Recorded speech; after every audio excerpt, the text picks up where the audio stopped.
Hi everyone, this is Aaron with the 2005 Nissan Xterra, and today I'm going to briefly show you how to swap out your crankshaft positioning sensor, which is this little booger right here. So I was driving down the road and my engine randomly just cut off on me one day, and I tried to crank it back up, it wouldn't crank, and my check engine and slip lights came on. Once I went to AutoZone, had the codes checked, it was code P0335. Which is the crankshaft positioning sensor, which is this guy right here. Now, however, it could be the wiring harness as well, but hopefully in this case, it's just this little guy right here. So this is a magnet on this end here, which slides down into the back side of the transmission, right where the flywheel is, which reads the rotational rate and makes sure everything's sort of running correctly there. So it's got one 10mm bolt, and the wiring harness is pretty much, I got that off with a flathead screwdriver. You can use a knife or a paint can lid remover or whatever else you want to use, but there's nothing much to it. So to show you where it's at, it's on the passenger side of your 05 or above Nissan Xterra. I've taken my wheel off, and then you have to remove the cowl here, which is 3 screws here, 1, 2, 3. There's one on the bottom, there's 2 on top, up here, and there's a few screws on the front fender here, as well as a few on the bottom. And there's I want to say at least 2, if not 3 clips on the fender cowl there as well, which you have to remove, which might break, so you might want to go to Nissan and get yourself some new ones. So once you get the cowl all loose, pull this guy out. Comes out relatively easy.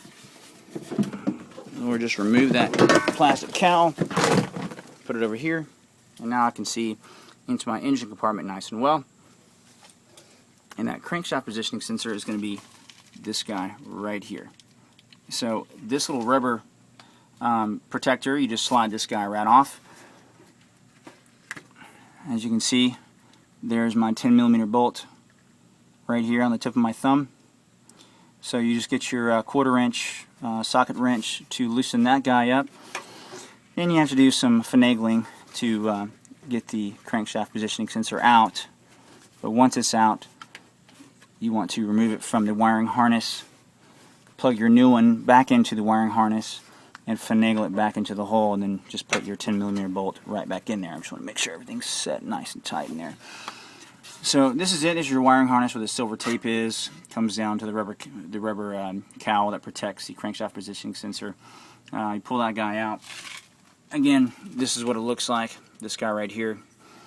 So you can sort of see it sort of just slides right in like this. If I can hold it sort of, you know, and your wiring harness just plugs in on the top there. So if you happen to drop your bolt, no big deal. It's not going to fall into any, I dropped it a few times, it just fell right to the ground. So you shouldn't have to worry at least too much about losing the bolt into an abyss of engine compartment. And hopefully it cranks right back up. I do suggest you get your codes cleared out once you get it started back up, and hopefully it's not your wiring harness, because that is a pain in the arse, and I would probably take it to a dealership or a Nissan repair facility to do that. So for all those of you who are like me, who did some research and could not find anything really about it at all, other than the fact that it's on the firewall back side of the engine where it meets the transmission, I hope this video is going to help you out and save you a couple $100 from getting it done yourself. You really don't have to be mechanically inclined at all. It's just taking a few screws and a single bolt out and removing the wiring harness and plugging it back in. There's really nothing much to it.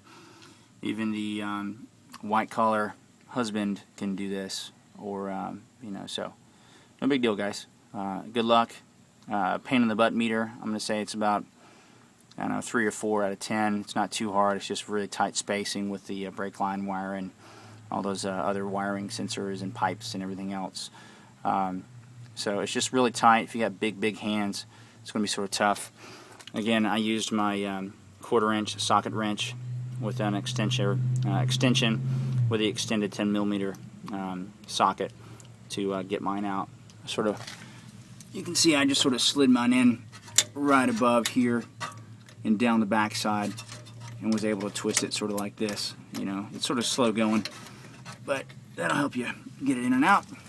Best position that I found, and best of luck to all of you, and hopefully that'll resolve your issue, and good luck.